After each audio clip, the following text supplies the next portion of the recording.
we have a very powerful personality here, not because of the title that he holds now, but the weight of the work that he has done. And quite a few persons, myself included, when the announcement of his appointment came out, said this is a round thing in a round hole. Okay, it seems such a fit thing. So, welcome, Shaibu, welcome. Thank you so much. For a minute, I was not sure you were talking about me. You read it so well. I thought I was hearing like some announcement somewhere. But thank you for having me. It's a pleasure to be here. Good morning, everyone. It is about you, man. It is about you. Thank you for coming. Now, it's been about 8 months since you formally assumed office. How has it been since then? It's been sweetly challenging. Let me use that word. First let me thank the school for the university for this opportunity, and particularly the School of Media Studies for this opportunity. When the head of the center contacted me, I think sometimes in June or so, I begged for some time because I was taking over an agency that I reported on from the outside. So there wasn't much I knew. There were certain things I knew about the agency, but it was different from when you now sit at the driving seat in the agency. So I asked for some time for me to be allowed to settle down before I come. So I took over. I was appointed in January, but I assumed office in March. And since then, it's been trying to, change a lot of things, particularly the mindset of my staff. It's also trying to see how we will be more visible and more relevant, not just about visibility, but more relevant. It's also about trying to play within our mandate as an organization. While I was writing about the organization, I normally will point out, in fact, some of the issues I've had with the previous DGs have been that each time they play outside their mandate, and then I will write about it, and then they will say, why are you challenging us? So I ensured that, look, let's look at our mandate. We have a lot to deal with than dabbling into other areas that we don't have control over. So let's stay within our mandate, and let's do the job that government has set up that organization to do.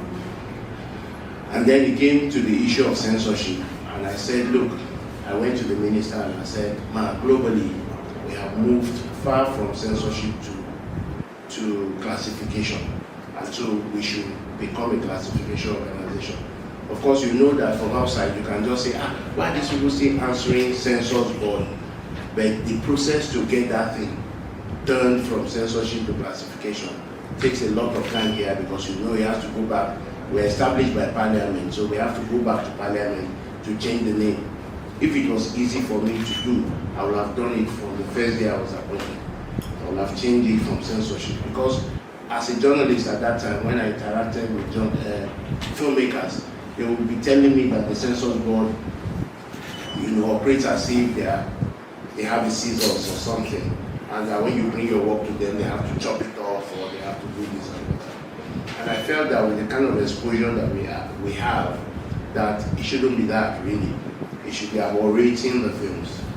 Rate them and allow audiences to make their choice of what they want to see.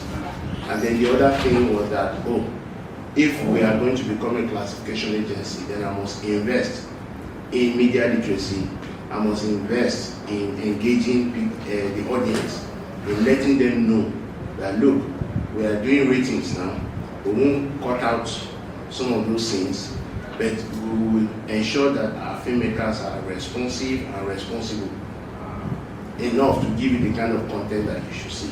But you too, you have a responsibility to know those ratings, so that when you see a movie that is not below your age bracket, you won't watch it and all that. So we got into all those engagements, and while we're doing that, we're restructuring the agency. And so far, so very good.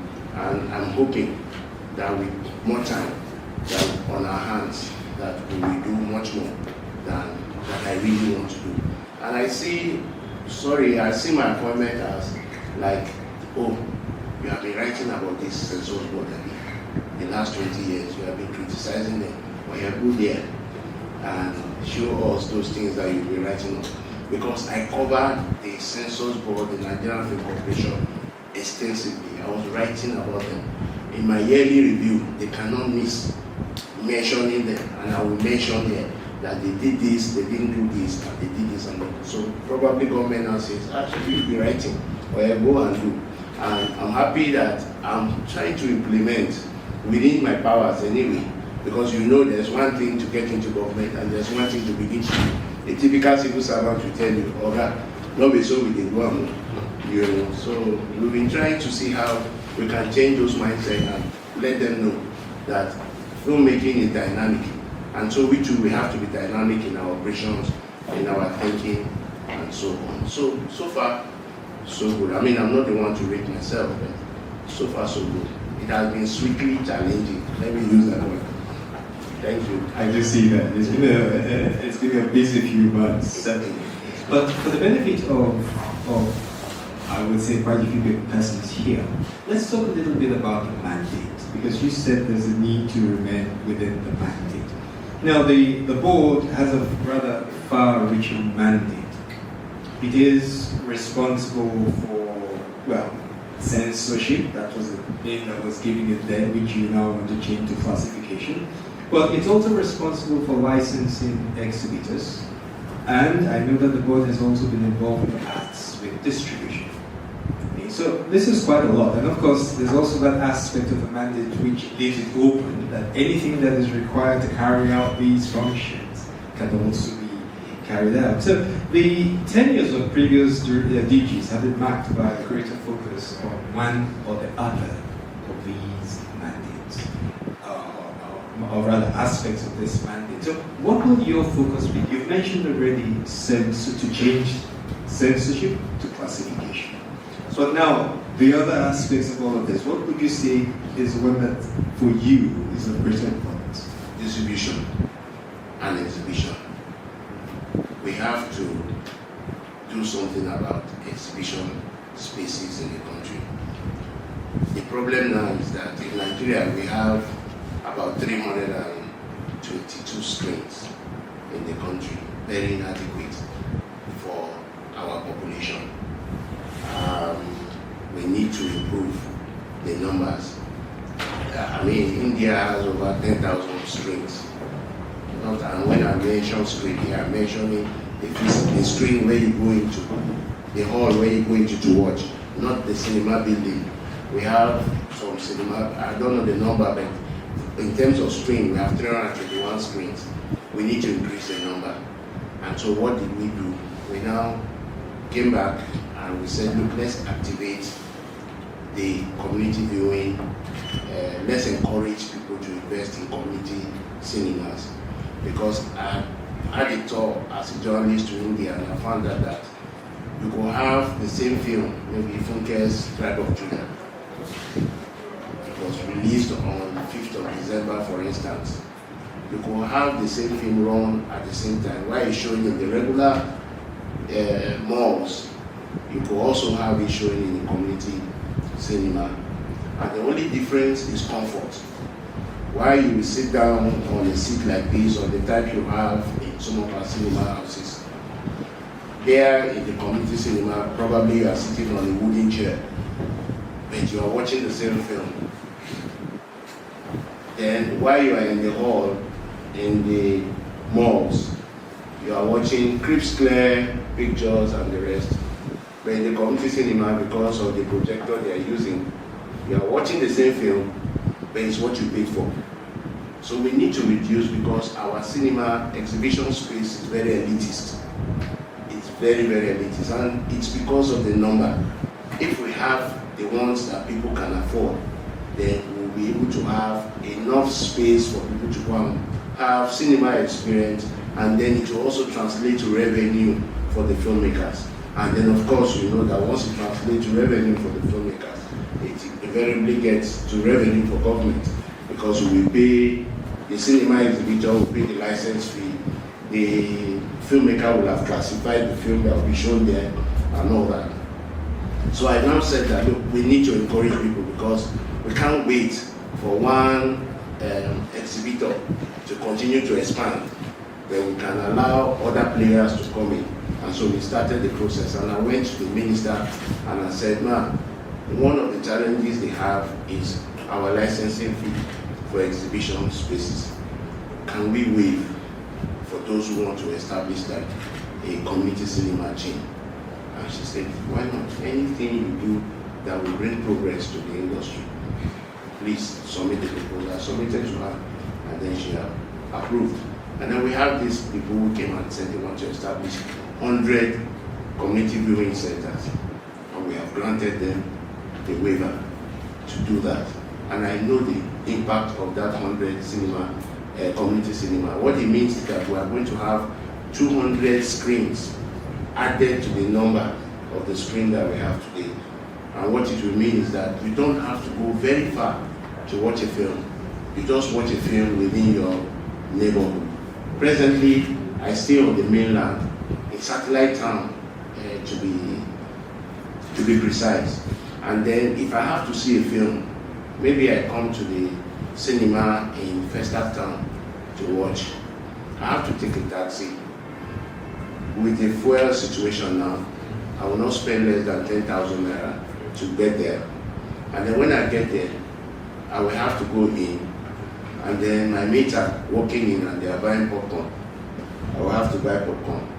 Popcorn in those cinemas now is about 2K or so. I've not got there in a long while. Then you add it to my 10,000 for transport, it's already 12,000. Tickets are priced for 6,000 naira now, 4,000, 6K, 7K. Add that to my money already. That's close to minimum wage. How many times? And cinema is supposed to like a place where you go to have some experience and all that. How many experience will a typical civil servant have? You know? And then if you are married, your wife will say, "That place you are going, me too, I want to go." And then you add the bill. So it's elitist. But if it's in your environment, you have removed the cost of transport. If it's a community theater, a community cinema, they don't even expect you to, even in these malls, you have to dress very well. Otherwise, those bouncers will just look at you, and then send you back. But here, you put on, not that you will dress the way you want, but you can just get in and watch a film. So we thought that we could encourage people to do exhibition and do it properly. And then the exhibition that we are doing is not even just encouraging them to set up. We are also encouraging to ensure that the rules that we set for those exhibition centers are obeyed. For instance, there are some films that are classified as 18, but you find that when you go to the cinema hall, you find people that are less than 18 in the cinema hall. The law says that there are some ones that when we classify, we demand that their parents must accompany them to go and watch. So all those rules we have. And then smoking in the hall, all those things, we ensure that we must make sure. And then in a proper space where people can go and they are safe and all that. So we ensure that. So exhibition is the other thing. And then of course distribution. Distribution, because the law says that you cannot distribute a film in the country if you are not licensed. And the reason government wants you to be licensed is because government wants to know the source of those contents, who is pushing out those contents. So that's why our own emphasis will be also on distribution. And then also our primary function, which is classification. That's so. So I'm looking at those three areas, and I'm not looking at maybe competing with the NFC in making films. Our business is not to make films. Our business may be to build capacity, but definitely not to produce films. Because I got a lot of proposals from people, sponsor this, sponsor that. We don't make films. We only regulate. We only regulate the content that you make. But we can train. Because the other thing we have added, and we just had a program of media literacy and capacity building with young people. And my thinking is that, look, these people are aspiring filmmakers that are going to get into the industry. If I build that capacity and I make them media literate, media literacy here is just to understand what you are pushing out, to have a knowledge of what you are pushing out. If you are pushing out a story, a folk story for instance, and you don't know you don't do proper research, you are not literate enough to tell that story, you just come and push trash to the public. So I just thought that these aspiring filmmakers, these young people in universities, we can get them, teach them a lot about media literacy, get experts to come and teach them on develop their skills, filmmaking skills, so that when they get into the industry eventually, they will remember, they told us in Censors board that if you are not sure about the history of the people or whatever, don't put it on the film. Then our job as classifiers, we will have less job to do as classifiers. Because I saw one content on social media, I think we're going to talk about that because that's our big challenge, this social media stuff. Saw one content, and this lady was pushing a false narrative about a particular tribe in this country. She's suggesting to the world that in that area of in that part of Nigeria, a lady can get married to 5 men at the same time, just for her to get monetization. She's suggesting. In fact, she showed the young lady who got married to 5 men. Each of them were doing one job or the other. One was washing for her, one was cooking for her and all that. And she mentioned the tribe, that these people from this area, across the River State, but I won't mention the tribe so you will know. I'm sure some of you will have seen the skit, you know. And she mentioned the tribe. And I got calls from, in fact, the tribe, the president of that union in Abuja visited me. And I said, what are we doing about this? I said, we don't regulate social media. How many of them can we go after? You know, and all that. So, but eventually we got across to the young lady and we told her that if you must talk about the people, you must understand their culture. There is no way in Nigeria. If it was happening in the past, that's the past. But nowhere in Nigeria today where a culture allows a woman to get married to 5 men. Is there anywhere? Please, who knows? It's not. It's not. But it's there. Somebody will watch it in Brazil, watch it and say, hey, Nigerian ladies, they can have 5 husbands. Let me apply and all that. So we also felt that we could do that a bit, train them in the area of media literacy, so that they will understand, you know, how to build their narratives. And then when they get into the industry, they make films that will not flout our rules and regulations. So those 3 areas are classification, exhibition, and distribution. Just to regulate them, not to get involved in it by ourselves. Okay.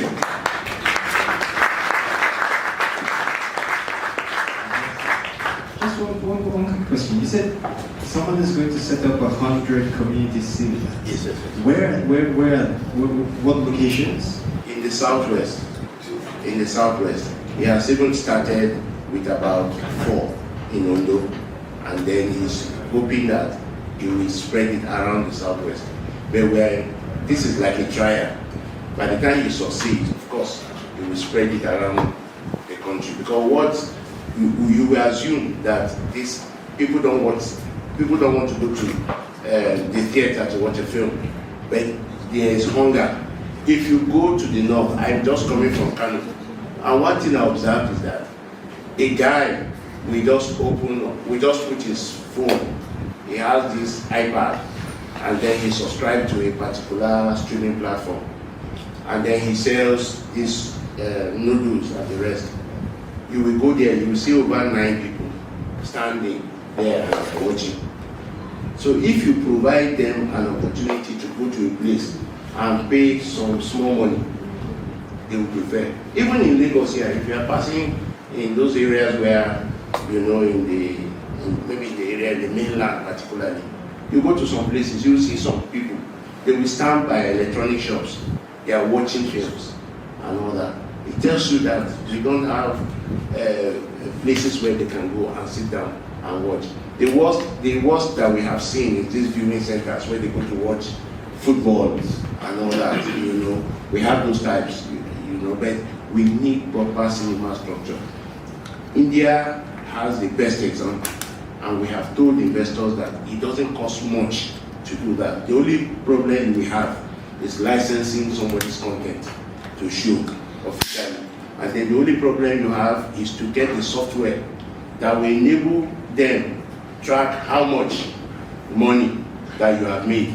Because one of the problems we have with these people who are having viewing centers here and there, that they collect your film and then you don't know how many admittance and all that. You can't track any money. But presently now we want a system where we can track how many people are going to see films in the cinema. I mean, look at Tribe of Judah. We're told that it made over 1 billion naira. But it's still under 1 million tickets. If you check the price that she sold the ticket, it's still under 1 million people. Are we telling us that in the whole of this Nigeria, only 1 million people want to see film? No. That means that we need more theater. And now we are going to have crisis this December because there's a battle of the big screen this December. Fugi Akindele has a film. Messi Aigbe has a film. Tony Abraham has a film. AY has a film. And these are big budget films and all that. There will be problem. That means that we need to expand our cinema infrastructure. And we are ready to encourage people to do that. If they need waivers, if they need endorsement letters to financial institutions to set up those infrastructure, it will be the best for the industry. I fully agree with you what you say about the need to build the viewing experience in the country, because in terms of funding the industry, for instance, I mean, India, which you're giving as an example, I think they depend in the first place on their local audience. Yeah. We here have been depending on the streaming platform from outside to fund our industry, and that's not sustainable, as you say. It's not. Okay, so one way is really to build the local audience by the means that you have said. But you mentioned also the Nigerian Film Corporation.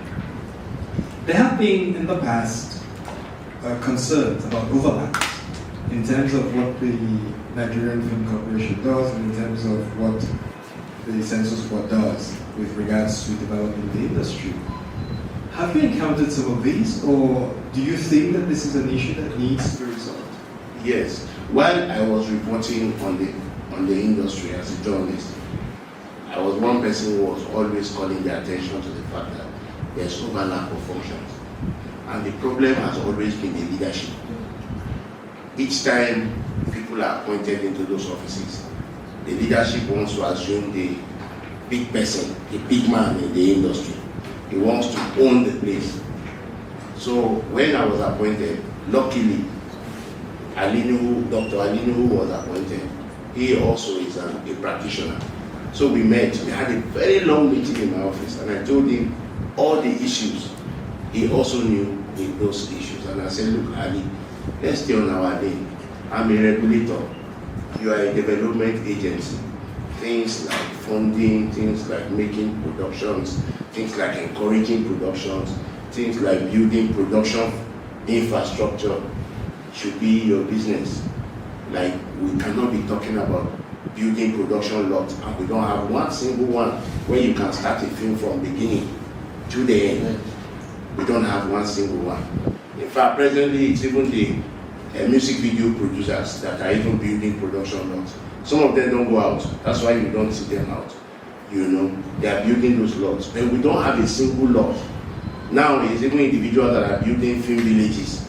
I mean, Kunle has built a cap hub in Oyo. There's another actor, Ibrahim Jata. He's building his own, developing his own.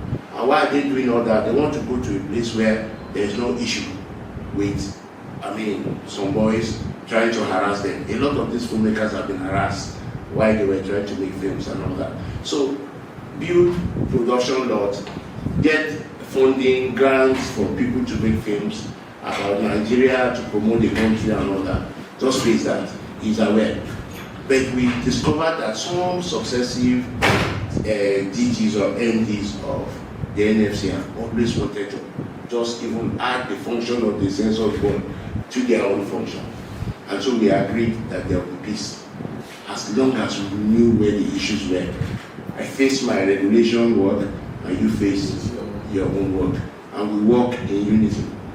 I mean, I'm going back to Abuja tomorrow, not because I don't want to go and rest with my family, but because tomorrow is the opening ceremony of the Zuma Film Festival organized by the NFC.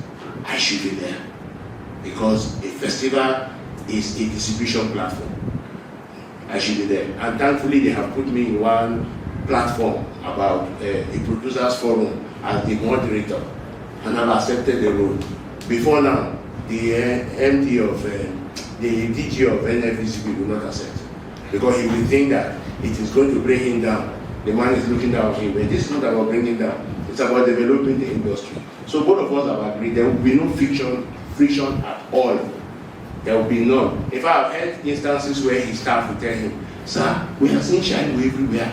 He is doing our work." The man says, "Which work is that one?" Which work is that one? The man is not doing your work. The man is attending festivals because festivals are a distribution platform. For those of us who are in school, you know that the last part of after you have done your post-production, done publicity, is to distribute your film. And festival is one platform that you distribute your film. You go there, show them, there are marketers, there are financiers who will come. They may not like this particular one, but they see potential and tell you, "Oh, we can fund your next project," and then they begin to talk about it. Sometimes they can even buy up the content from there. So doesn't that look like my own work? It looks like my work. So I think, and I even give support to some of those festivals. You know, it's actually approached me. Like there's one in Asaba. I think on the 12th of December, I have sent my staff to go there, and if I have time, I will also attend. So I have to be in Abuja tomorrow to do that, and that shows you that we are working together for the progress and the development of the industry, and it will remain so as long as the both of us are there. It's the boys around who are always looking for, you know, empire to control that will always say, "Okay, they are doing our work." So which work? We have not even finished our work. You say they're doing your work. So I don't think there will be that kind of friction again. We'll stay in our lane. I am a lane person. I don't do the work that I'm not supposed to be doing. If you come here today and tell me that you have a contract for supply of gravel, I will beg you to take your contract away. I will stay on my lane. That's why I've grown. If you come today and tell me, once a governor said I should supply chairs in an auditorium, I said, I don't do supply, sir. Give it to somebody, sir. Then he now said I should give it to someone. So we always stay on our lane. So God has given me this appointment and has asked me to go there. And I'm there now. But we stay on our lane. We do regulation of content, distribution, and then regulation of exhibition. That's what.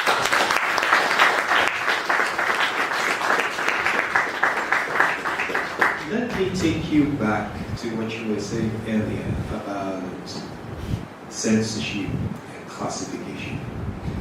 The board, I believe, holds a rather sensitive position because given the sociocultural realities of this country, we know what has happened in the past due to people being incited by what's featured in some films or audiovisual material. So that really, in a sense, censorship is inevitable. There will be a need from time to time to say, no, this one you can't put it out at all.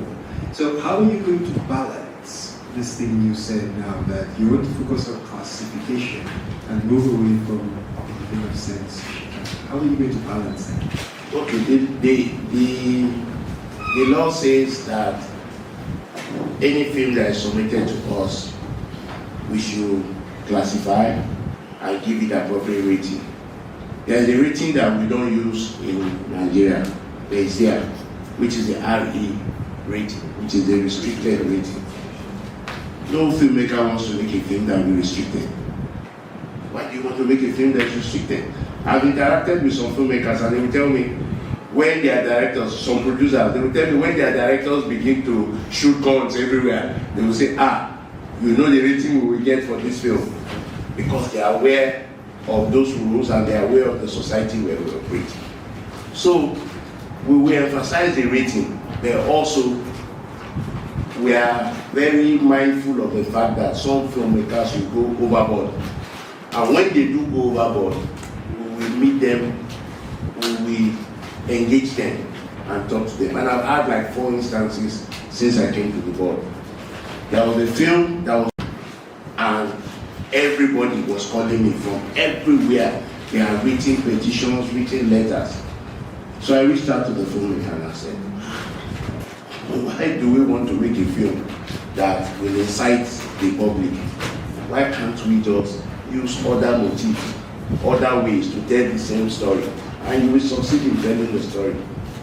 He looked at it and he found, in fact, he even went on Twitter and saw how they were threatening to burn down this, to burn down that, not to allow those artists to come to the north and all that. They were threatening. So I now said, we don't need this. So they asked us, how do you want us to depict this? And we educated them. So the Censors Board has like a panel, a well-peopled panel. So when you bring your film, we give you an advisory and we tell you that this will not fly and this is the reason. If you continue to insist, we give you the rating you deserve. Some of those films that are coming out now, they want 15 rating because it's Christmas time, they want everybody to do it. So if you want 15 rating, you must put those things that the 15-year-old can see and watch. If you don't want it, then we'll give you 18 and it limits your market. So why do you want to be given a rating that will not enable you to recoup your investment from the market? So it calls for a lot of responsibility on the part of the filmmakers. And what I have done from March, in fact, I have looked for every avenue to engage with them and tell them that if you do the right thing, we will not have any issue at all. And then there are some that we have tried to explain, because this law was made at the time when censorship was the in thing, it was new. And sometimes I go back to my staff and tell them, we need to slightly look at this law so that sometimes we can, so as to balance, our regulation and creativity, so that we are not seen as the police of the industry. And one happened not too long ago when they saw somebody that was bare-breasted in the film, and they started calling, Censors Board, what is this one about? We serve the public, and then we have feedback from the public. Censors Board, see this woman, her body everywhere in the film. And then we said we allow that thing because of the context, historical context of the film. The film happened during the slave era. And at that time, it was okay for people you find people like that. But where we quarrel is the director's choice, short choices. Because sometimes they overdo it. They can take the camera from far shot, and then they begin to zoom. You have established that this is slave and people are working on their own. Which one are you taking the camera to go and really show the size and and all that? So where it is the responsiveness or responsibility of to begin to make choices. But in that film, it was historically correct to have that. So we, instead of calling the filmmaker and say, people are complaining, we educated those who were complaining to us that no, in terms of context, this one is correct. And what they even did in the film was that they used prosthetics, which is like a dummy of the real thing, But there are some filmmakers in this country who will say, because they use a dummy, I will use the real thing, and then will now be making choices that are not correct. In that same film, they said, see the man, that the man was having, let me use the word, sex in the film. And I said, didn't you see it? They started the action and then they cut the action. Did they stay there like some of the films that we used to see that they will show how the process, they will even show the process of this love making till you are even able to tell at home that. So most of the time it has to do with the choices that the filmmaker makes. That's where we have a problem with when you overdo these things. In those days, you make films Once you call a woman into the room and you put up the light, is it that they don't like to see light? It shows that something has taken place. But yeah, not some filmmakers. They will just go out. One, because they say they want the film to sell. They want people like their part and the rest. Then we have had one situation where after classifying a film, the filmmaker collected the rating that he wanted to collect, had the film run in cinema, and when he was going to send it to a streaming platform, he now added about 8 minutes of nude scenes in the film. And our law says that we can go after that person and make money for government. When we reached out to them and then told them that this one, the platform brought it down immediately because they know the implication. And then the filmmaker has been asking us that he wants to be paying small, as if no, there's no small here. What you have done is against the law. You have to pay the fine, and I'm sure they have paid the fine. And I'm not sure they will go that route again. So it calls for a lot of responsibility on the part of the filmmakers, and we are ready to engage them. I don't see me and filmmakers going to court to go when they are supposed to be creating. We are in the court talking about things that ordinarily they should observe. In fact, when I got to the board, there were some cases that we had in court, and I had to withdraw those cases from court because we shouldn't be in court with creators. These people don't have time to go and stand in the dock and you are talking to them. They want to be creating, you know. So I withdrew those cases and I said, look, let's engage them. Let's talk to them. Let's tell them to be responsive and responsible. And that's why when we wanted to introduce the smoking regulation, we went to when we had a conference with them, sat down with them, and explained to them why we had to enforce that regulation about prohibition of the prohibition of the glamorization of smoking, ritual killing, and money ritual in our films. So we went there, engaged them, and quite a number of them are here. I see allied corporates, I see members of ANQUA. They are very veteran producers and directors. They all came to Enugu, we saw them, we spoke to them and told them the need for us to carry in regulation. So one thing I can assure is that we will try as much as possible within the limit of our resources and power, try to balance creativity and our regulation. We must make sure that if you have any complaint, if for instance we give you a rating you don't like, the law says that you can ask for a review of that, and we put up a panel that will review the decision, and then you will be there to make your defense or otherwise, and then we give you a final report and you go. We are not like Supreme Court, like we just drop the gavel and then that's all. No, you can come and then we talk about it, and then once we find that you have merit, then we give. But if we are right, we'll insist on that right. What you said about the fellow who, after he got a rating, added and put it out again, raises a question about enforcement. Okay. Well, let me not use the word enforcement, because that's not a word as fitting, but at least monitoring that people, because the law indicates that before you show your film in this country, it must be classified and so on and so forth. But then there have been stories in the past, like you just told us, about people who they get a rating, but then what they actually put out there is different from what they brought to the board. So in terms of really ensuring that what comes to you and is rated is what is actually put out there, what is your capacity? Does the board have the capacity really? I mean, like I was saying earlier, it's a huge country.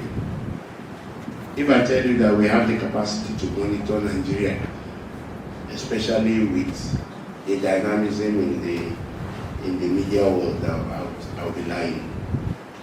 We have a total of 435 staff,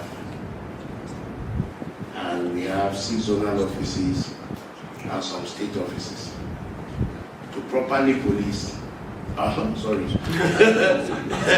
properly monitor this industry, you need a lot of staff I need over 1,000 staff. But even with 1,000 staff, it also means that I need equipment. Because now, how did we get to know about the film that scene was added? Almost 8 minutes of nude scene. They just went to a club, got new dancers, brought them into a place. The scene has no link with the story. They just push it there. And most people who have seen the film will tell you, have you seen that scene in this film? Have you seen? Nobody will tell you the story. They will tell you about that scene. So if I tell you that I have enough staff to do this monitoring, I will be lying. But if we have more staff, we will also need more equipment. Because now you need the gadgets to monitor them. You know, even the NBC, they have a problem of monitoring all the stations that they have in the country, because they need, for you to do that, you know what they call situation room during election. It's the type that you need for the Censors board. In all our zones, we are supposed to have a room where is the situation room, and then beyond the room, where staff will be working on shifts, monitoring content in the media. You also need to give them gadgets that when they go home, they have their gadgets at home and they are following and all that. And all these things are money. So but what we are trying to do in the board is to ensure that we get some of those equipment, because one of the things that we have done is to reduce the waiting time for you to get your film classified. So filmmakers have complained in the past that they will send their content and their content will be there for like a week or so. That we have eliminated now.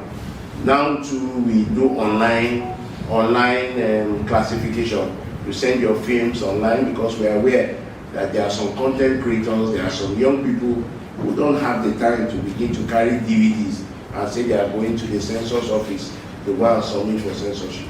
They can upload their content, get it rated, and then they pay online, and then also get their certificates online. That regime will start in January actually. But what I'm trying to say is that we don't have enough capacity, but beyond the staff, we also need equipment to be able to monitor this industry. The industry is so large. Where will you start from? And the streaming platforms are there, the television stations are there. There are so many people setting up different channels now everywhere. So you really have to monitor them.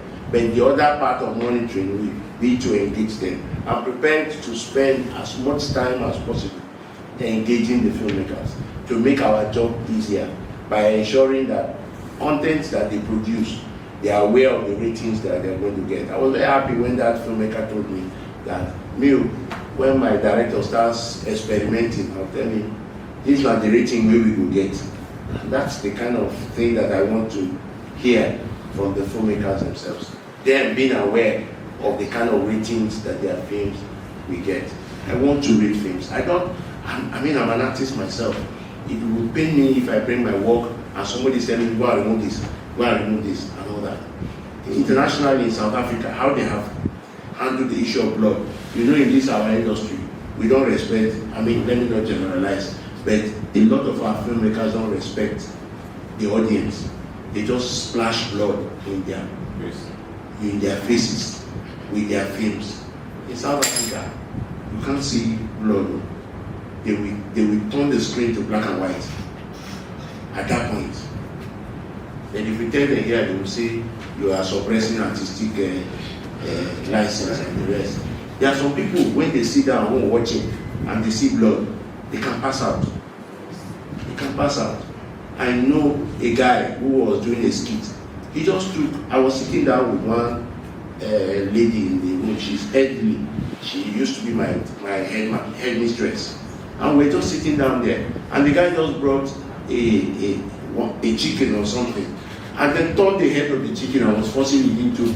I just said, I just said, God, me come visit my headmistress, one pass out for my presence. It was when we revived that I now found out what happened, man. She now said, let them rewind this thing that she just saw. Animal cruelty. We don't respect that at all. So when we told them that, look, if you are going to use an animal in a scene and all that, you must put a warning. They will tell you which kind of warning is that you are suppressing creativity. But internationally, you go to jail. They will look for that filmmaker, and the filmmaker will go to jail. You know. So there are a lot of things that we need to engage, and that's why we regularly do workshops with them, do seminars with them. We are planning one for producers, for exhibitors, and for distributors. We call it a producers, exhibitors, and distributors lab, where we get people from different parts of the country and the world, experts, to come and talk to them about some of these things. Some of the things that will happen, some of the things that Europe will tolerate, Americans will tolerate, our society will not permit it. Some of them will tell me, in Europe, even in America, you remember that Passion of the Christ, it had an issue of classification because of the blood letting and how, they depicted the punishment of Jesus Christ. There were some areas where it was not shown at all. They said no, that this one cannot be allowed to be shown in this area. There are some areas where they asked that some scenes be removed and all that. But if you come to Nigeria and you tell somebody that, no, this one is capable of inciting people, you can't allow it to go to hell. That, in fact, there was one I told a guy, and he said, Shebi then thought, say this guy is now one of us. He has come to even do worse than then I said, no, you are going to incite the public. And then there was one particular one that my zonal coordinator insisted that they must go and do this and that. So I now said, you know what, it's okay, let's write them a letter and just tell them that if we get any public protest about this film, we are going to withdraw it, because the law also permits us to do that. If after we have given a rating to a film and the public feels that that rating is not correct, if they raise any alarm, the law says that we can withdraw the rating that we give to a film. So we'll do our best, we'll engage them more so that we can sort out some of these issues that ordinarily shouldn't even come. One thing our filmmakers must know is that we operate in a very peculiar environment, and so they must be socially responsible, culturally responsible. They must take every measure. All these things about artistic license. Yes, you have artistic license, but your license will stop where another person's license begins. So it's very important that we know that as filmmakers, and we are ready to engage them through workshops, through seminars, and possibly we'll partner with you, so that, with all the programs that you've been doing, we'll see how we can get them, so that perhaps when they hear from people who have done extensive research in this area, they'll be able to know that we're not just pushing them around, but we're just trying to make sure that we have a safe screen for our audience. Right. A round of applause for that.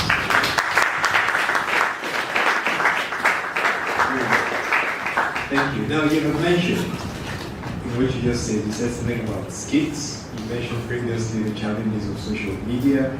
And it raises a question, because given the mandate of the board, actually all that goes on in social media and skits, in principle should, if we're talking about audiovisual material, they should, if you look at the just level of the mandate, all of that should be covered by the board. You've already said it's very challenging, maybe just come out with the films and all. But is there anything that is being done? Is it an area of concern for you? That's something that needs to be done? Or, I don't know, is there anything in place at all? Yes, there was a time when we issued a public warning, and that we were talking particularly to those who do dramatized short content. Not somebody who puts a ring light and is enjoying himself, or not somebody who is dancing, dramatized short content. And the whole world just went, hey, you have come against skit makers. In fact, we are going to be in court next week because somebody wanted interpretation of that warning, that we said you can't make skit and post on any social media platform. Well, you can do your skits and post on those social media platforms. Those media platforms, they even have control. They even have quality control to take care of some of those things. And sometimes people report and then your skits are taken down. But we are talking about dramatized short content. It has a story from beginning to the end. You use costume, you use location, you use actors. And it's from 3 minutes upwards. If you are doing those kind of content, the law says that you must bring it to the National Film and Video Censors Board for classification, for rating. And when we announced that regulation, we wrote to the platform owners, because I know that the filmmakers themselves will abuse it. Because presently, as I'm talking to you, there are a lot of our filmmakers who are doing films, full-length films, who are not bringing into the board to classify. They're uploading them from their homes direct to those platforms. So we have written to the platforms, and we are like 70–80%, at the point where those platforms will insist on our certificate before you can be able to upload your film and video works, not skits, not those ones that we are doing, no, not those ones. Is that how the song is? Is that what they call the song? Yeah, there's one song that is popular now, they're using it to dance up and down. And I think they say it's a gospel song. Not those type, not if you are enjoying yourself or you are doing some kind of stuff. We are not concerned about that. But if you are doing a dramatized content, short film, short video works, you must bring it to us for classification. And I think they even should be happy to do that, because we are not censoring. We are just putting a rating so that these are our young people who are watching these things, because kids pick up these phones. I have a 6-year-old daughter at home. It's her mom now that is our Censors board officer, because her mom has gone to put a device on her phone. So anything she's watching, her mom will see it. And when her mom blocks the channel, she will now go and ask Google, how do I unblock this channel? 6-year-old girl, 6 years girl. So everybody, they can pick up your phone and be watching, and then they will now begin to watch content that they are not supposed to watch. One night in my presence, she saw a short video. She was watching a short video. A video got to a point, and the person started chatting with my 6-year-old daughter. Hi, how are you? My daughter said, fine. He said, you are pretty. My daughter said, you are handsome. That's how it starts. That's how it starts. So we have a regulation that is coming, because the law was made at the time we didn't expect this explosion on social media. So we have a regulation that is coming. As soon as our regulation comes, we will publish, we will put it on our website everywhere, we will make noise about it, so that they will know that when they produce a dramatized short content that is a narrative, the only thing is that it's short in length, you must bring it to us for rating. We'll put the rating on it. We'll just say this is for 18, this is for 16, this is for 15. That's all you need to do. You must bring it to us. So we have a regulation that is coming, and the regulation will capture all this. But the law says every film and video works, and the video works even include musical videos. But we are not even going there yet until this regulation comes out. Because here, nobody listens except you tell them there's a law. There's a law. So this regulation is already being gazetted by the Ministry of Justice. We just want it to be out, and then we will widely circulate it, and then we'll begin to implement. But the idea is not to stifle creativity, because that's the fear. The idea is not to stifle creativity. There is none of those works that will not be seen at the end of the day, but will receive the right rating. And then, if it is to be restricted, somebody was telling me, restriction is a rating, we can use it in Nigeria. I said, no. The reason why we can't use it in Nigeria is that the law forbids some of the things where we can have those restrictions. For instance, if you do porn in the US, you can show it in a porn, porn shop, a restricted area where you just have to take yourself there. They don't advertise, they don't do anything. You just see, it's a porn shop, you enter, you go and watch. But we don't have porn cinemas in Nigeria. We don't. The law says, you can't do that openly. You can go and hide somewhere and do it, but you can't do it openly. We don't have. In this country, the law says that we can't have any same-sex content. But the other day, somebody was trying to make one, and then we stepped on the promotion. He was even promoting the film on social media, and then we stepped on. In fact, it was the police who called us and said, "Did we rate the film as rate something that the law is against?" And then we issued a statement that you can do your creation, but don't do anything that will go against the law of the land. Even the smoking regulation. They said when I took over, in fact, one funny one was when I took over, they called me to the radio station after we had talked about this prohibition of the glamorization of smoking. So as I came to the studio, the woman said, the presenter, one of the presenters said, "Sir, are you his back?" I said, "What do you mean by that?" He said, "Because your names are full Islamic names." I said, "So is that why I'm his back?"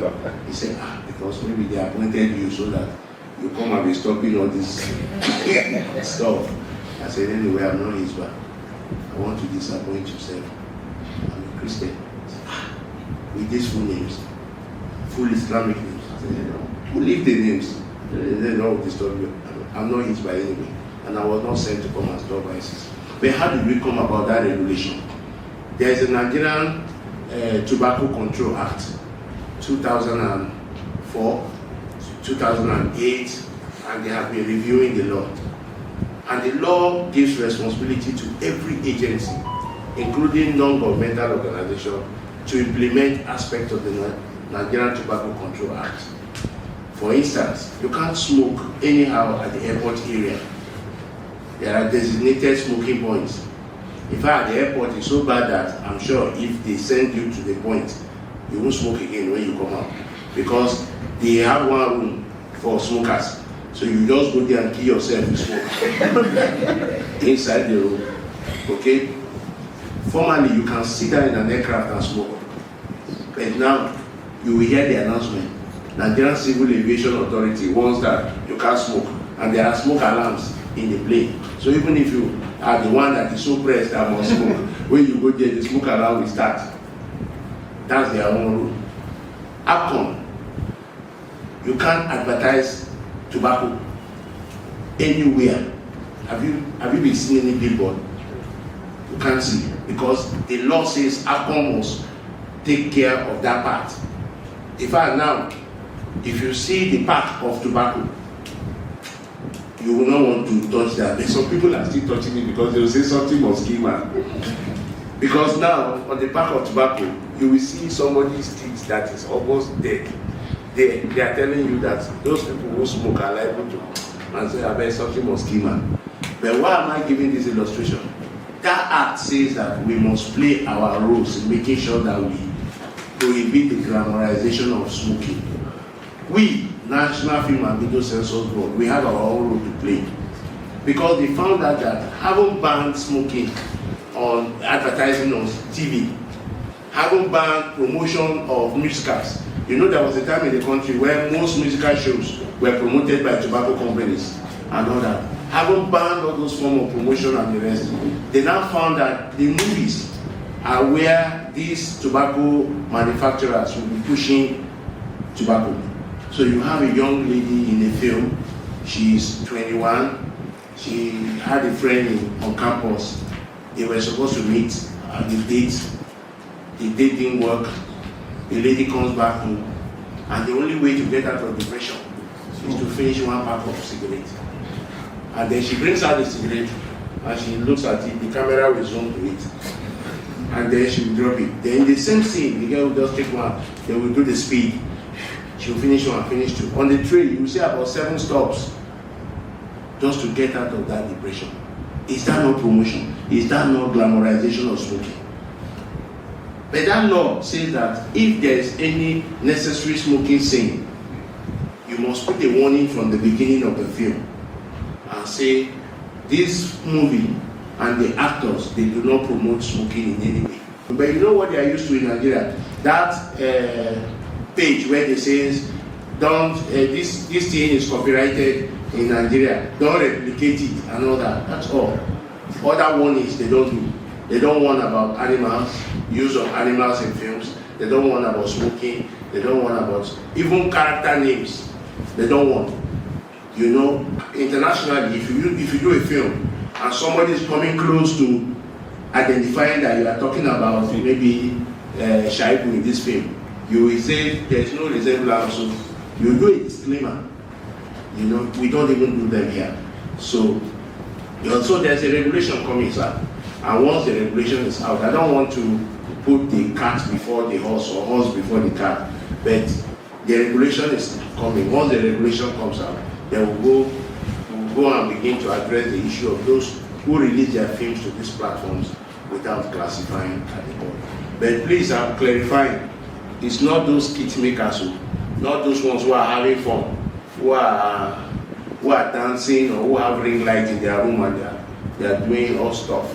No, not that. Those ones, we have a mechanism of checking them. We've spoken to the platforms. They have given us, you know, access to reporting some of those content, especially those ones. For instance, there's a content that we saw. Kids that are 5 years old and 6 years, they were acting the roles of adults. There's a particular comedian, I don't want to mention his name, he's a comic artist, but he does skits. So he's always the one who will see a lady and he's taken over by the lady and we're promising the lady all sorts of money and all those ones. I didn't mention him. I didn't mention him. But you know what somebody now did? She wanted to be a content creator. So she went to get her niece, that is 5 years, to play the role of the man. And got another niece who is the niece now? Got a boy to play that role, and then got her niece to play the girl, and they were acting. Come and see this 5-year-old boy. Oh, you are doing, sorry. 5-year-old boy saying the lines as if he's an adult. We reported immediately because it's very bad for somebody at that age to be acting those things out. You know, it's that bad. So we reported to the platform, and the platform has taken down the page, and that you will not see. You know, we have a responsibility to protect children, to protect young people. You know, if you expose that boy to that at that age, he'll become an expert tomorrow in that thing. You carry it on if you expose him to that part. So there's a lot, there's really a lot. But once our regulation comes out, because we work with the law, and once our bill is reviewed to get out censorship from our name, a lot of these things will take, because the law establishing the board did not take into cognizance that we will get to this era where streaming platforms will be there, where social media will take over the whole space and all that. We never knew this would explode to this level. We're still thinking that we'll be doing DVD, we'll be going to cinema alone, we'll be doing CDs and all that. But things have gotten to a level where we need a new law. And as we move, because there will be time, like you mentioned too, and like I know, there will be time when all these things will crash. And then we'll go to another era. And then we need a law to take care of that era as well. Then a regulation is in the works. And anytime now, we should get it out. It has been gazetted, but we want it finalized by the Ministry of Justice, so that everybody will now know that we have a regulation to take care of some of those things. But it's dramatized, short content. Thank you very much.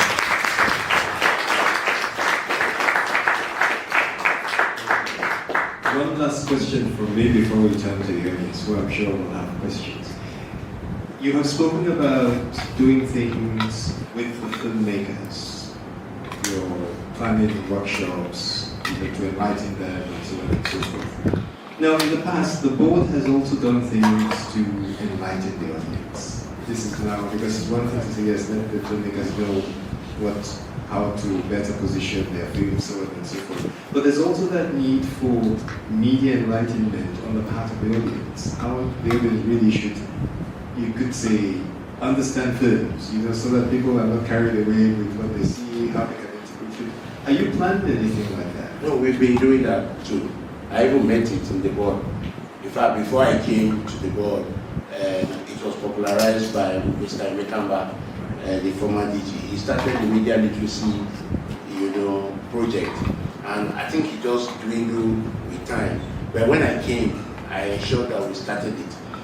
There was I think this year we took advantage of what they call the August meeting, which is the largest gathering of Igbo women of the Southeast.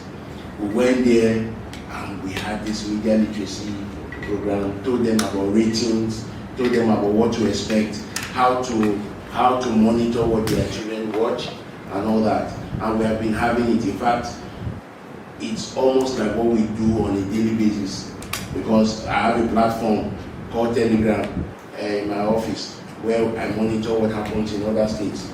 And they go from schools to religious organizations to even, I think the last one they had was with the military, like parents. Then there's one we're going to have with the Nigerian Army Officers' Wives Association and all that. And then we're planning to have one with teachers, because they too need to help us while these kids are in school. Because the parents, most of the time, they don't have the time.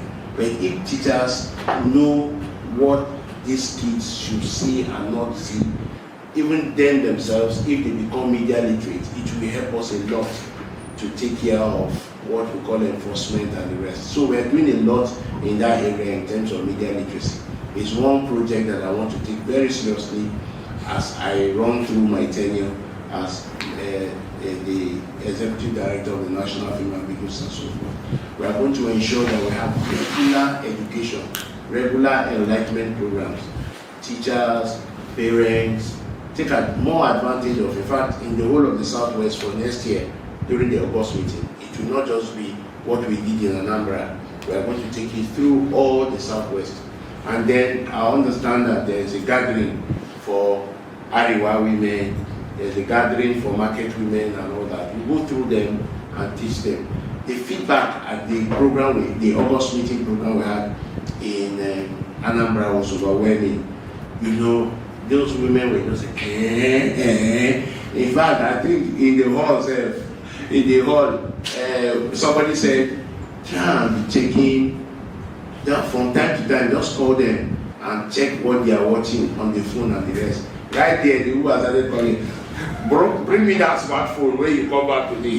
When you come back, I want to see what you are watching." I said, "Mama." The person will start deleting, even before the person gets home.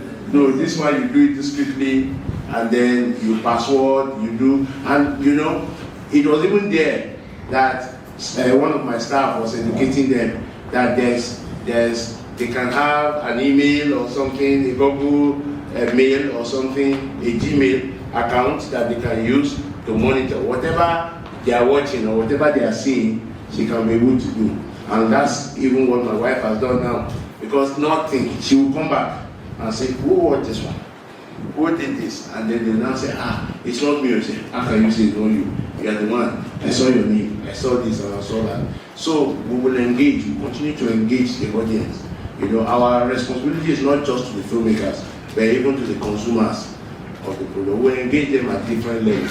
We don't have a media literacy program for about 250 youths that were selected, and we know we are going to go. We can't achieve meet everybody, but we will try as much as possible. And again, within the limited resources that we have, because funding has been a major challenge for us. And you also know that private organizations, they find it difficult to do, to support what government agencies are doing. So they will try, and we have been very lucky since I came in. We've spoken to a number of private organizations, and they are willing to support us to make sure that we do our jobs. Our jobs, we carry it out in a way, in a manner that it will be profitable not only to the audience, but also to the government that gave us the job that we're doing. So we'll continue the engagement, sir. Thank you very much. I think we can take a few questions from the audience. Any questions from anyone? Yes. Thank you, sir. You had a very lovely speech. So my question is, as a government agency responsible for regulating and approving films, how does the NFVCB ensure impartiality and avoid conflicts of interest when evaluating something like films that concern Nigerian politics, given their potential to challenge or critique the government? Okay, let me answer you and then you can take other questions. Each time you submit your film, it is not seen by a panel. You need like 5 people to give approval for your film to go. And government did not set us up to begin to check some of the things that you are talking about. But if we see that you are doing something that will incite people against government, we will only just call your attention to it. But we will not tell you to go and the worst we will do, we will just give it the rating that it deserves. So we try to, I'm not in government to stop somebody who wants to talk about, you know what is going on. But if you want to talk about what's going on, say it with your facts, and then be ready to get the rating that work deserves. I cannot give you a general rating for that kind of job. I will give you a rating that the job deserves. So there's no impartiality as far as I know. As far as I know, there's no impartiality. What we do there is that that's why we have a review process. So that when you are not satisfied, you can appeal you can appeal the decision. And then we set up an independent panel to look at the matter outside our staff at the board. But I know those staff that I met there. They are the best that I know in this area of classification and censorship. And I've never had any case where somebody complained that there was impartiality in what they do. Just as a filmmaker, just be responsive. You can tell this same narrative about bad governance or whatever. You can tell the narrative and tell it responsibly. Not like you are calling everybody, like somebody did one film and he was just calling everybody's name in the film. He was just saying this one stole so billion, and he has nothing to prove that the person stole. In fact, sometimes there are matters that are in court, and then as a filmmaker, even as a journalist, you are very careful about the way you report a matter that is still ongoing in court. But you now see somebody who has told you the end of the matter, why the story is still in court. That's content. So will I allow that kind of film to go out? No, I will tell you no. Like you can't tell me that this film, Like somebody came with a film about the Apple killing in Abuja. That matter has not been determined by any court of law. And you are already telling me how the people were killed, who killed them, and what's the judgment at the end of the day? No, you are going to incite people. But when they brought it, we said, okay, we are going to give it a restricted rating for now. But we are not banning. The era of banning film is over. We just give it a restricted. And the restricted means that you can't show it anywhere. You only show it in an area that is restricted. And like I explained, we don't have that type of area in the country at the moment. Okay? Did I answer it? Did I try? Yes. All right, thank you. Thank you, sir, for the insight so far. My question is about streaming platforms. So, from the conversations that have been had, I can see that the board makes efforts to regulate as far as they can. But how about the streaming platforms that have foreign films on them, and those foreign films promote a lot of normalities that are not normal or that are not the norm in the Nigerian culture and Nigerian cinema? What's the board doing about regulating such films? Okay, thank you so much. For some time, I are very careful when we are dealing with some of these streaming platforms and also some direct-to-home platforms, because those ones, you pay for what you want to watch. When you subscribe, you choose what you want to watch. But anytime we find any content that is very extreme, that goes completely against the law of the land, we normally write them to ask them to pull down the content or to restrict the content within this our territory. And sometimes not sometimes, most of the time that we have written them, they have taken the order. But if we see a content, if you don't report to us, for instance, that's why feedback from the audience too is very important, because Doc asked me, do we have enough people to monitor? We really don't have enough people to monitor. We didn't even have enough device to monitor those things. So if we have a consumer who calls us and says, why is this thing here? We will watch the content, and then if we feel that it's so extreme, then we will write the people, and then we'll make sure that that film does not go.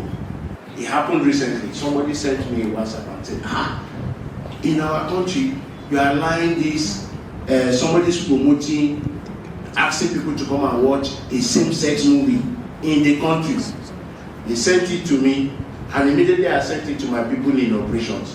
And we went there. And the people said they didn't know that they don't have power to show this kind of content. They don't have right to show this kind of content. So you don't have rights, because the law says that we cannot permit this.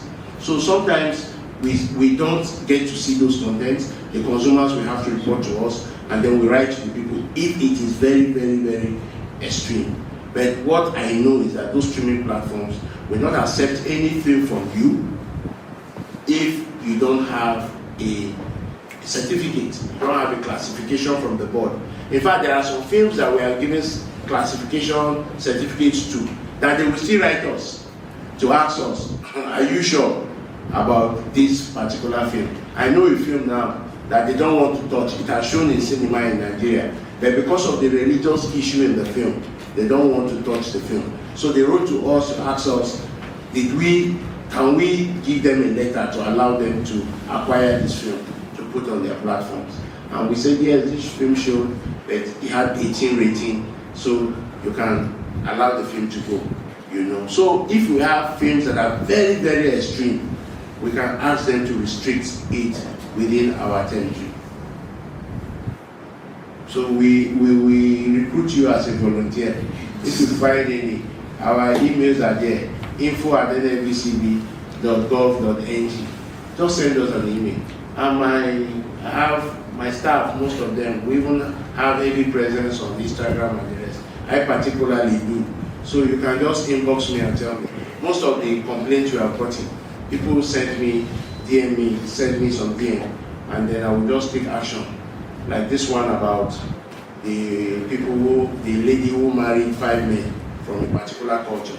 They sent it to me through Instagram, and then I was able to get to the filmmaker, and then we resolved the matter. And then she pulled down the post before we even reported to the platform owners. So it's a huge challenge, we know, but the law says that we can restrict that content from being shown in our territory. And they do it a lot. Like I was in Cyprus one time, and one of these our big musicians released his single, and I wanted to watch the video of the single, but I couldn't. They told me that this content is restricted in this territory. And why? Because there was heavy smoking, nudity in the film, you know. And that's why now, if you check, a lot of them are doing clean videos. They are no longer doing all this. They are doing clean videos, because from territory to territory, they are blocking their content because of the devices in some of them. Good afternoon, sir. Good afternoon. You mentioned something about you mentioned something about a bill that's going to be passed next year in relation to regulating and monitoring dramatized content on streaming platforms. You also said something about how, like, a producer will just be at home and just upload a movie So I'm guessing they are talking about a particular streaming platform that is free for everyone to use. Okay. Now, if you're going to be regulating films on these platforms, won't it discourage young filmmakers who also use these platforms to like push their craft? Because if they're going to have to be submitting it to the board, won't they have to pay and things like that? And so how does that like benefit or won't it like also affect young creatives too? But it doesn't restrict you from making your films. No, because you said that we have to submit it. You have to submit for classification. And the other day on TV, the presenter was so hot on the matter and asked me how much. How much do we do? How much do we classify films? How much? I don't think any classification rate there now is up to 100,000 naira. But how much do you get on those platforms? How much do you get? But even this dramatized short content that you want to give now, I think it's like how much? SMC, you know the how much is it? 20,000 naira. 20,000 naira.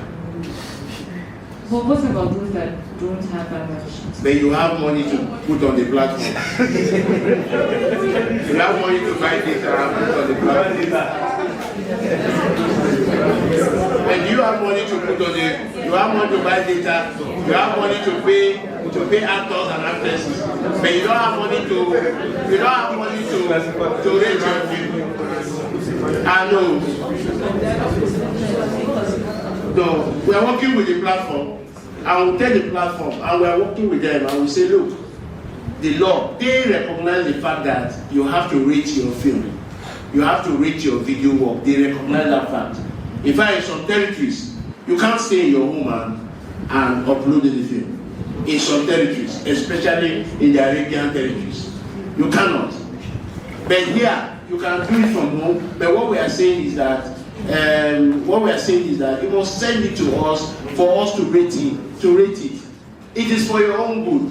We have had instances where, like you can't go to African Magic now and say you want to sell that content, and then they will accept it without classification.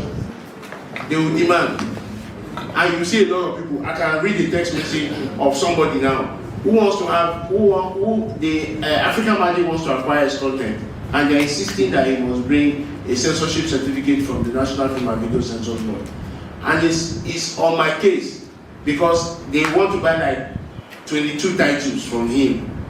And he has to pay, and he's asking me that I should give him waiver. I say, waiver for where? When you were supposed to have brought it earlier. You didn't bring it. Maybe if you brought one and you paid 30,000 or 60,000 as the case may be, by now it won't be like this money that you want to pay.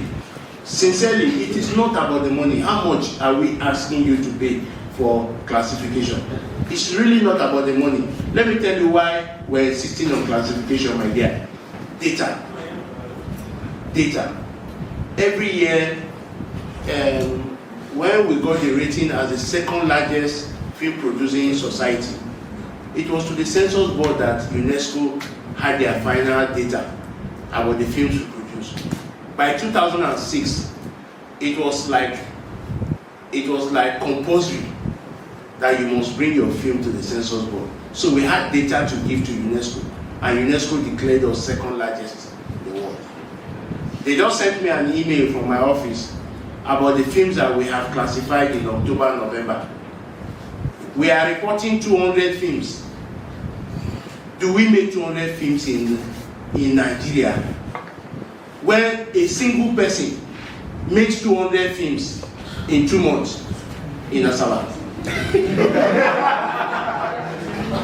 A single person makes 200 films in 2 months in Asaba. But we are reporting 200. So if UNESCO comes today to come, and you know they will not just come and ask you on the street, how many films do you make? They will go to institutions that are responsible for data. If UNESCO comes today, we will be number 100 film producing country in the world. And MBS, Bureau of Statistics, they write to us every month to give them figures. And the figures are not commensurate with the reality on ground. People make films every day. Go on Instagram, you will see them posting, we are releasing in 2 hours. on so TV, we are releasing 2 hours. And we were there posting 200. No, it's about data. And we need data to encourage investors. Doctor is here, they have done extensive research. The reason why we don't have real capital investment here is because people can't see the money. They can't see it. You'll be hearing, oh, he made 1.5 billion in the cinema. They can't see it in the bank. And it didn't happen, it didn't start today. It started in those days when they would sell and collect cash. And then they would turn the cash into another production. Or they would use it to do something else. You can't find it in the bank. The reason why banks have not been able to come into this industry is that they can't find the money.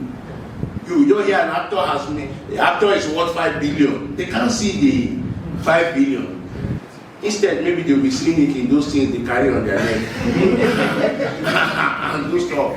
They can't see it. So we need data. That's why we're asking you to bring it. When I came, there was a request for us to increase the censorship fee. In fact, as we're talking to you now, we are trying to even reduce the fee. Because the more films we have, the more data that we have. Government is not interested in your tax. In fact, 30,000, 20,000 naira for music video. 20,000 naira. Government is not interested. But see how much they used to produce a musical video in Nigeria. They'll come and declare that they have this video cost. I think it was this guy who was saying that TJ Tomori, I was his name. TJ Omori was asking him, he said he was asking to bring so amount of money to make video. Money that he will use to do, to feed his family and all that. You know? So it's not really about the money. It's about data. It's about coming for us to have records. I'm publishing a compendium now, the National Film and Video Censors Board. We're trying to put together films that were registered and licensed between 1994, when we started licensing, to 2024. But that book will not be even complete because there are a number of films that have been released without passing through the Censors Board. So it's not about the money. 60,000 naira will not kill you, or 40,000 naira will not kill you. It won't. Because you check how much you have spent to make the film. Even if you call your friends in your class to help you make the films, you will spend some money.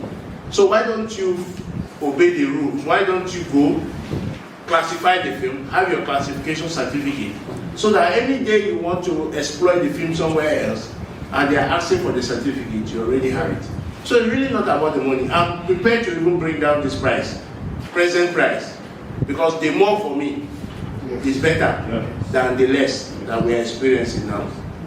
So do you have films to classify? Send it to me. I will give you waiver. I can even pay, I'll give you waiver. I promise.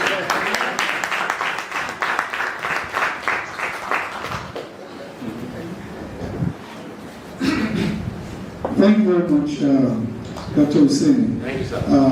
I've listened to your conversations, and I want to congratulate you for having started on the very right footing. My area, like you have said, my question will go in the context of regulation that you spoke about. Some of us, like me, also believe in regulations, but there have been conversations and arguments about that context of regulation. Some people see it as, like you said, trying to stifle the industry, or some people see it as what they call, because of the name of the organization, it's a censorship board. So, but some other people have said, why not, instead of regulation, why not consumer protection and all that? But the question is, it is good that we have regulations because it safeguards the industry and it encourages professional practices. However, my question is, what efforts are you doing to ensuring that these regulations, like, because you talked about a gazette that's about to be out in the Ministry of Justice, how do you sensitize the practitioners? I know that before you came in, the board used to have a kind of industry conference where they bring the stakeholders together to discuss. Let me try and start from the last to the first. I don't intend to mention any platform that we're engaging and all that. These other platforms that we're engaging that we're not directly in control, like Meta that has Instagram, Facebook, and all that, they are not directly under our control. But what we do, and they know, is that all over the world, government agencies like us, they are supposed to create a deck that we can report contents that go against our rules or our laws and the rest of them. And that's the first thing I did when I came. We engaged with TikTok, Meta, and the rest of them, and they gave us a reporting deck. So if I stand up now and report a content, they will listen to me because they know that my job is part of that. Then the other platform I will mention is YouTube. I don't have any problem with you uploading your content on YouTube, but the law says that any film that is produced in this country, film and video works that is produced in this country, and that has to be distributed on any platform, must be classified. And we have established that part of our law with them, and they are aware, because there are some countries in the world that insist, on those things, and we don't just want to come and insist, and then some people will want to upload their content, and then they will tell them, see Nigerian government do, they say we must produce certificate before we upload our film, and you know how these young people talk on Instagram and the rest,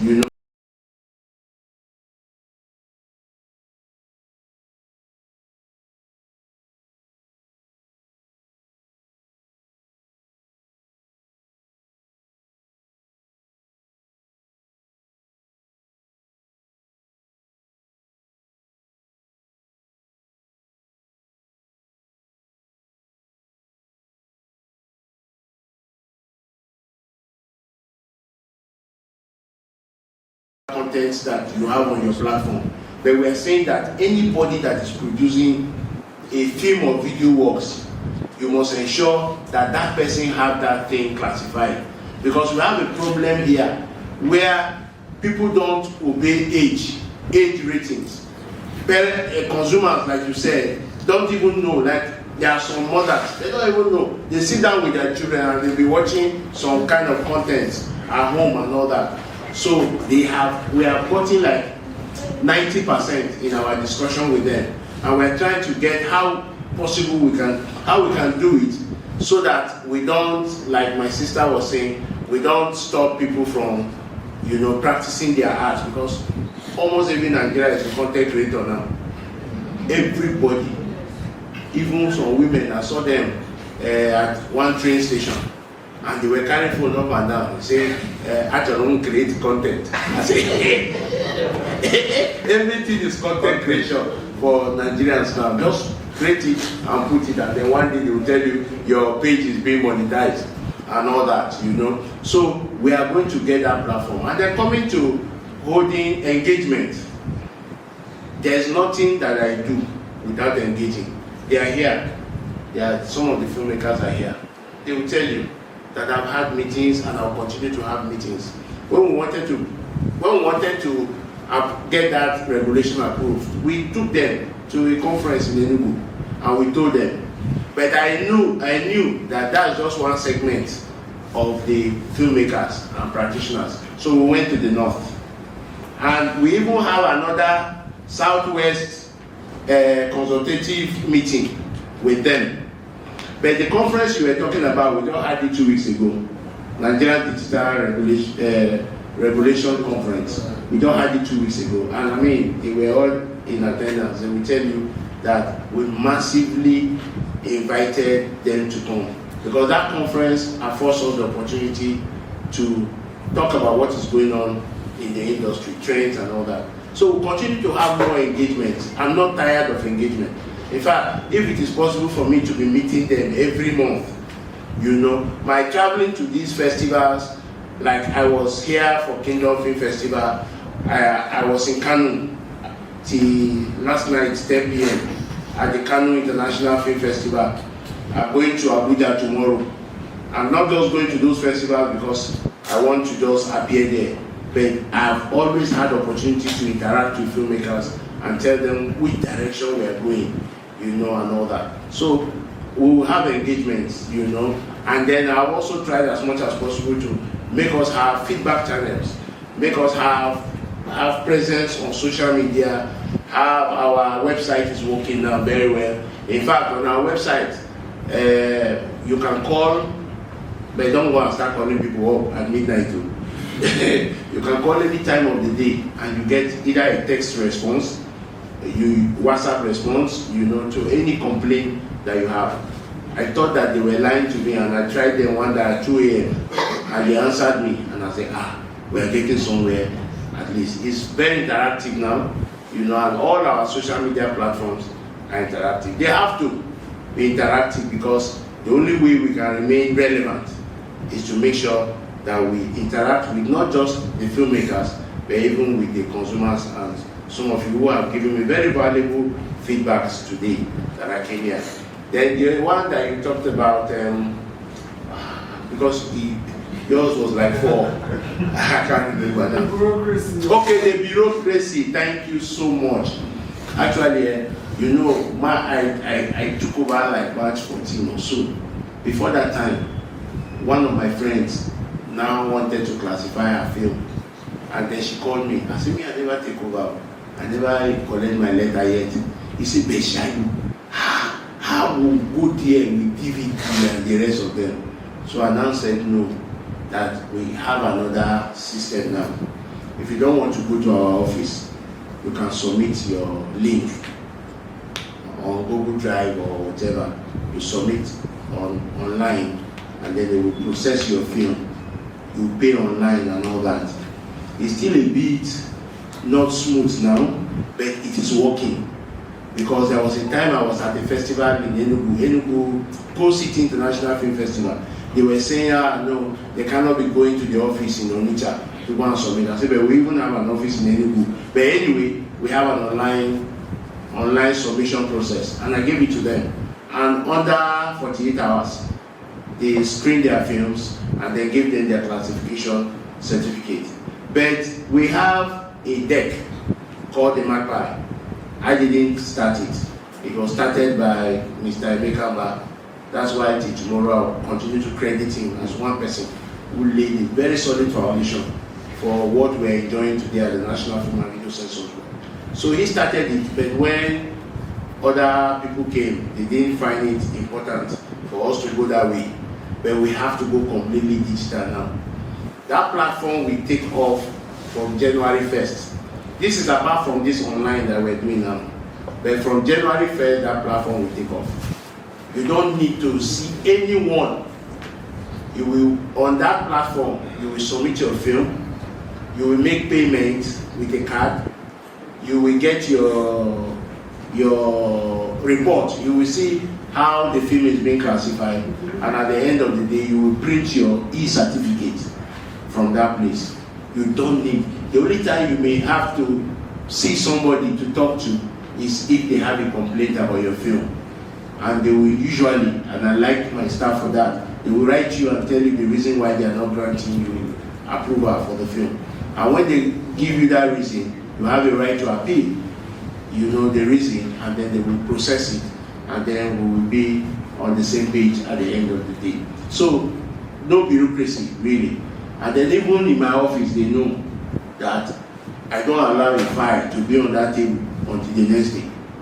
I must finish those files. I must attend to matters.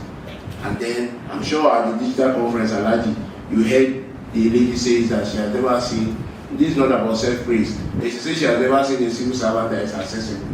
We are accessible at the Censors Board. Just send us an email or call us or whatever. We'll be able to answer you. That's the new Censors Board that we have. So accessibility is not a problem at all. You know, you can send me a message. I don't mind. You know, send me a message. Send it on my staff. Their numbers are on the website. Even our zonal offices, our head of centers. Their numbers are on the website. And send them a message if you're having an issue. And I promise at the digital conference that if you send your film and you don't get a response in 48 hours, call me. and we find out what's going on. One was complaining that she didn't get her certificate, and that was because the person who is going to sign the certificate was not around. I said, what? Sign certificate? Did they have to sign certificate? Let there be his certificate or authorize another person to sign the certificate. The man wants their certificate because sometimes some of those buyers, if they don't get the certificate at the right time, they will suspect that you want to sell somebody else's content, and then you lose. Especially if you want to sell to a platform, that really wants your content. They can drop your content and say, look, this certificate is fake. And as I talk to you now, there are a lot of these TV stations who send us certificates for verification.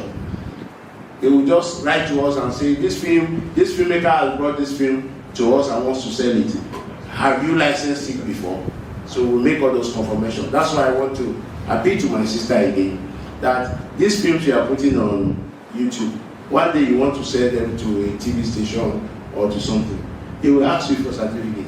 And by the time you come, you'll be doing a process that you will have done before now.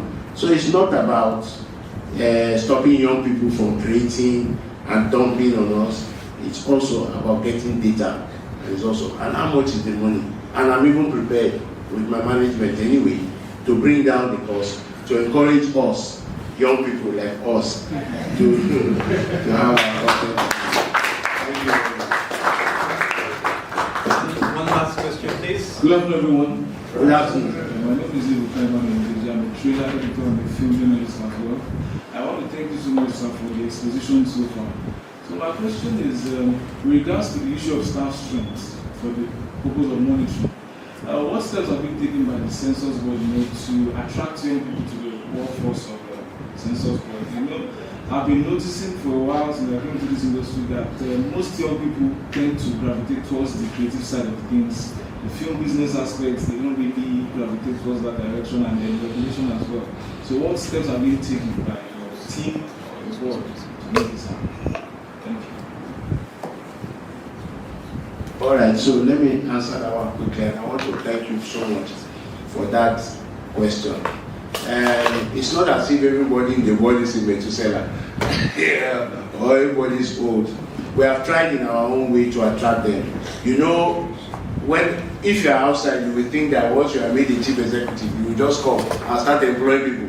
The process of employment in government is a tall order. You have to write to get waiver, and then when you get the waiver, you now begin the process of employing people.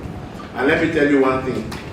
Young people now, a lot of them don't want to work for government because of the salary. When Doctor was introducing me, he told you that I'm a senior teaching and research fellow at the University of Lagos. As soon as I got the appointment, a lot of my mentees say, Oga, we'll go and work for you, we'll go and work for you. There's one that is a geek when it comes to tech, social media and the rest. That's the one I want to follow me to work.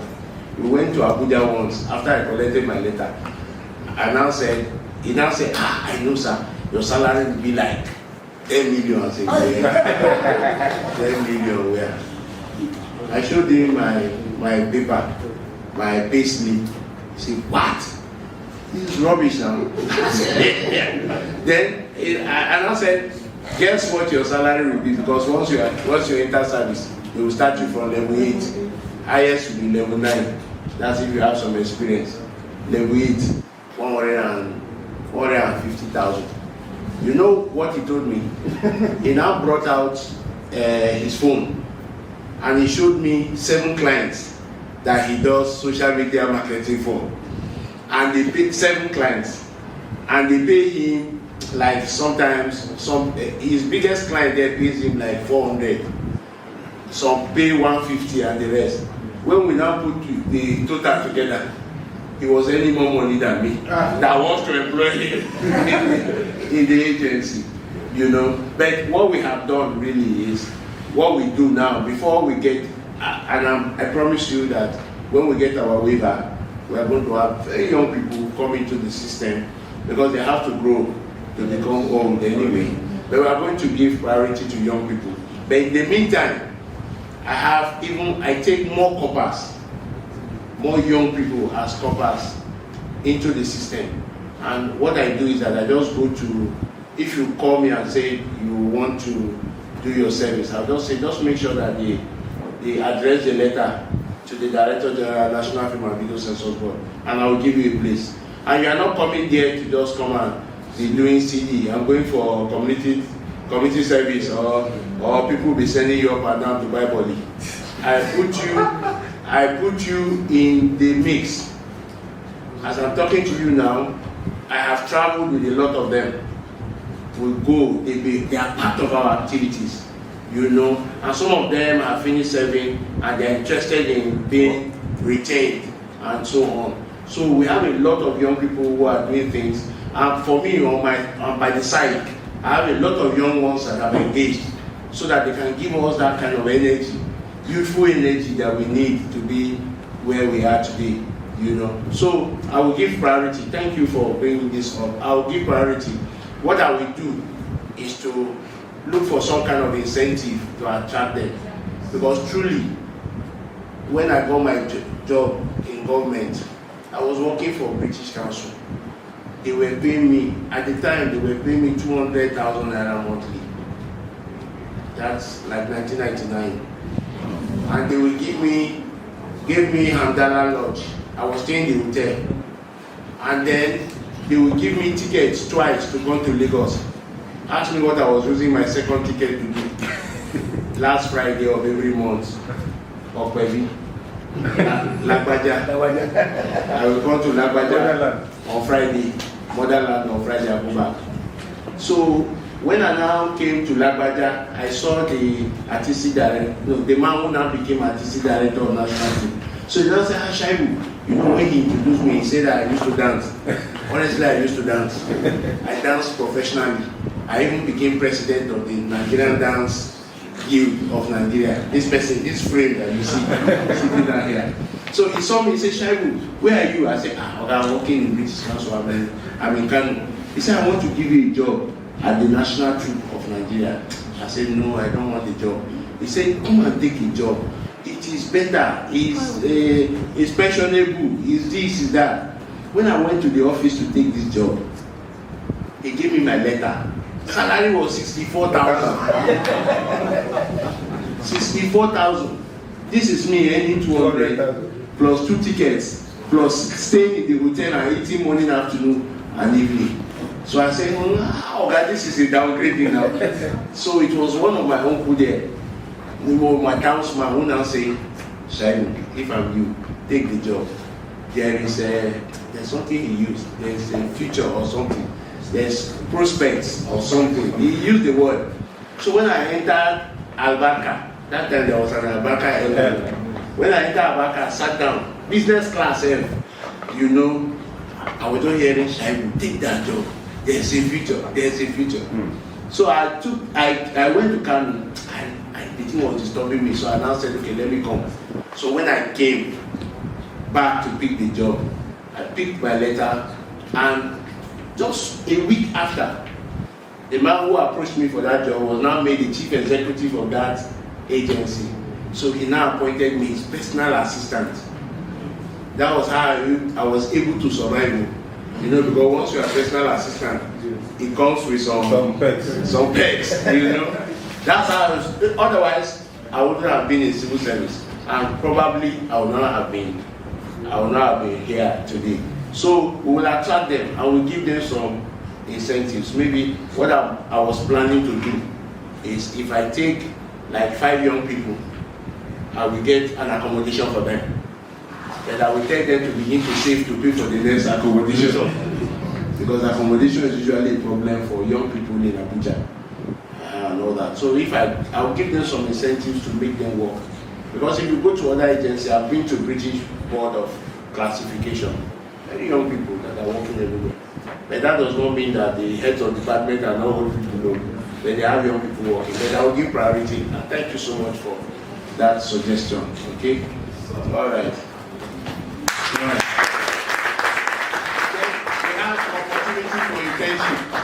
We have opportunity for internship. I do internship a lot.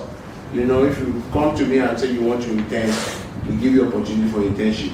Government does not provide the money for me to pay for internship, but from the little that we have, we give some token to students who do internship with us. We just finished a program in Unilab, and there the guys who did the challenge, the content creation challenge, because we had a challenge that we gave out on the first day and asked them to turn it in the second day. And those guys who did that, we are going to have them intern anytime it is time for internship from their schools, you know, in our organization. So that the more people that know about what we do, you know, the better for us. And the more young people that know. If you go on our social media pages, you see these students from Lagos State University, Unilab, you see them celebrating their experience that they had with us. If I one that did content creation, when she wanted to post her content, she prayed to God that God should give her an opportunity to win so that she can pay her school fees. And then her friend now said, what of me? He now said, okay, let's repeat the prayer. If I win, I will give you part of the money for your own school fees. So they prayed and they pressed post. They posted. And when they posted, they came to the place. They were shortlisted among the 10, and she was announced as the winner. Why I knew this story? The person who was clapping from the auditorium was crying more than the winner. She was crying. I said, please cry, lady. Why is she crying? She's crying for joy. And crying that what they did in the morning worked in the afternoon. Because they actually prayed to win the top prize so that they can share the money for their school fees. And now she has school fees. So she was crying. I said, you know. So we have young people. And go to the social media. Me, I've not been posting since. So they are the ones who are posting. If I one got a lot for the 100,000 she won, and she's posting to everybody, thank you, NFVCB and all that. That's the kind of young energy, youthful energy that we need now. And we are going to have a lot of them join us very soon. And by the way, we have a boot camp in March during their holidays. What we have done is to ask them to network so that they can be in clusters. We need to take them to a boot camp and we'll produce 3 films from that boot camp so that we can help them to promote the films. And you know, because they pass through us, they will not put contents that we have terrible rating. They will not put, but they will make very interesting films. But they will be careful not to put contents that will give their films bad rating, you know, and all that. And the whole thing is just to make sure that we carry as many young people as possible. But I thank you so much for that suggestion.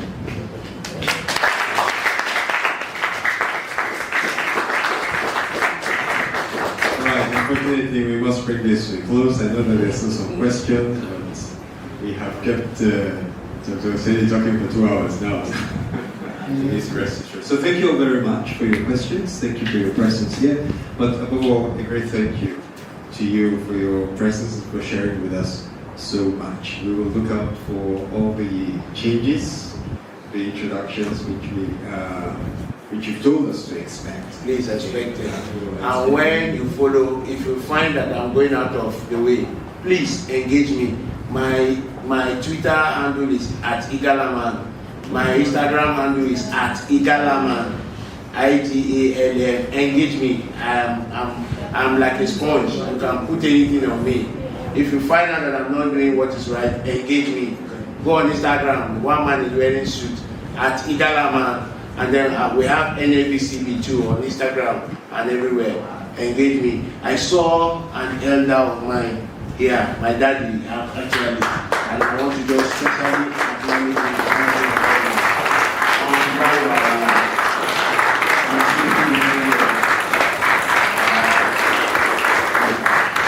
He saw me over 30 years ago and told me that I have a future here. Yeah, this girl. Welcome, sir. You know, and then I also want to use the opportunity to introduce my staff. They are all here. Without them, this Shaibu will not be here. Yes, you know, but in no other, there is Otuechere, he's a deputy director. Another deputy director here. I think she's on leave. I want to ask her what she's doing here.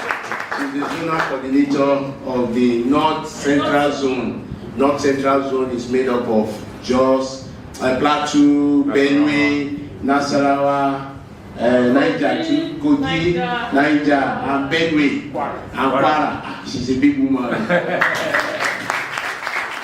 the zonal coordinator of the Southwest Zone, Barrister Uju Emea. She's the one who controls Lagos, Ogun, Osun, Oyo, Ondo. All of them are controlling things. They are not controlling. Thank you. And then there are my staff that are there. I don't. Okay, and that's Elijah, I think, our chairman, Pastor Elijah, chairman of the union, and then Mr. Olawale came from Abuja, and all of them. I mean, I need to introduce them and acknowledge them so that they don't say, "Okay, now only you they do it." You know. But thank you for having us. We are very, very, very grateful. And please invite us all the time. We'll find time to always come. I'm very happy that I came, really, even though it was particularly stressful.